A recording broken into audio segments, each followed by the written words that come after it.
No dia 17 de outubro, o portal do STJ divulgou a seguinte notícia: falta de escritura ou contrato particular não invalida a doação disfarçada de empréstimo.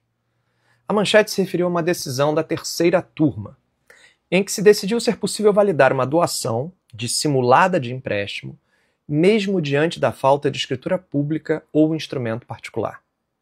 Essa decisão chamou a atenção, pois ela afastou a regra legal contida no artigo 541 do Código Civil, segundo o qual a forma escrita é obrigatória para a validade da doação, exceto nas doações de pequeno valor. No caso concreto, autor e réu foram casados pelo regime de separação total de bens, e durante a vigência do casamento, o ex-marido doou uma fazenda à ex-esposa por meio da aquisição do imóvel diretamente em nome dela.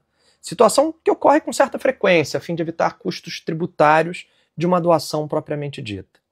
Ocorre que, para justificar a transferência do dinheiro utilizado na compra da fazenda, o ex-marido teria orientado a inclusão da informação de um empréstimo entre o casal nas respectivas declarações de imposto de renda, o que, segundo a notícia, teria sido conduzido unilateralmente pelo ex-marido. O conflito surgiu quando, após a separação do casal, a ex-esposa resolveu vender a fazenda, levando o ex-marido a ingressar com a ação de cobrança para receber o suposto empréstimo. Aqui entra em cena o artigo 167 do Código Civil, que trata da figura da dissimulação ou simulação relativa, que acontece quando o negócio é simulado para ocultar outro negócio, esse sim verdadeiro. No caso, um falso empréstimo para dissimular uma doação verdadeira. É exatamente neste ponto que a questão se torna controvertida, pois o artigo 167 determina o seguinte: é nulo o negócio jurídico simulado, mas subsistirá o que se dissimulou se válido for na substância e na forma.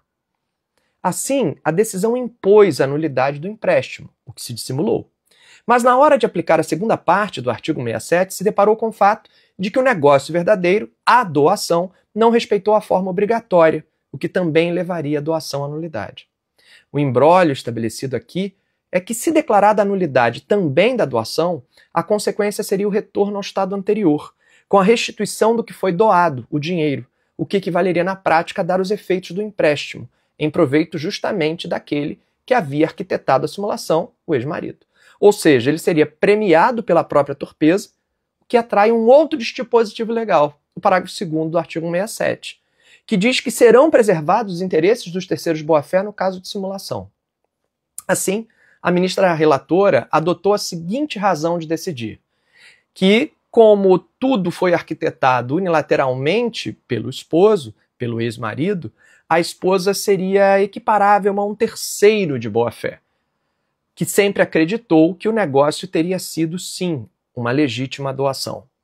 E assim, adotou a corte como razão de decidir que o negócio jurídico dissimulado deveria ser preservado em razão justamente da boa-fé dessa ex-esposa.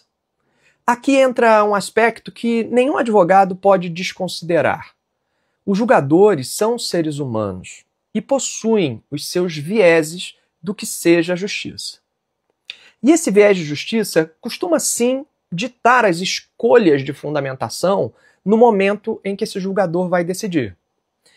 Pois teria sido igualmente possível que a decisão reconhecesse a nulidade do empréstimo, porque é uma simulação, e a nulidade da doação por falta de observância da forma obrigatória, o que acabaria levando ao desfazimento integral de todos os efeitos do negócio. Bom, o papel do bom advogado é ser capaz de aplicar a técnica em prol do seu cliente e oferecer as alternativas sustentáveis para a fundamentação do julgador, apoiando um sentimento de justiça que já pode estar lá dentro dele. E aí, o que achou dessa decisão? Você decidiria da mesma forma? Comenta aqui e já aproveita para curtir esse vídeo e compartilhar com aquele seu amigo ou amiga que você considera um bom advogado.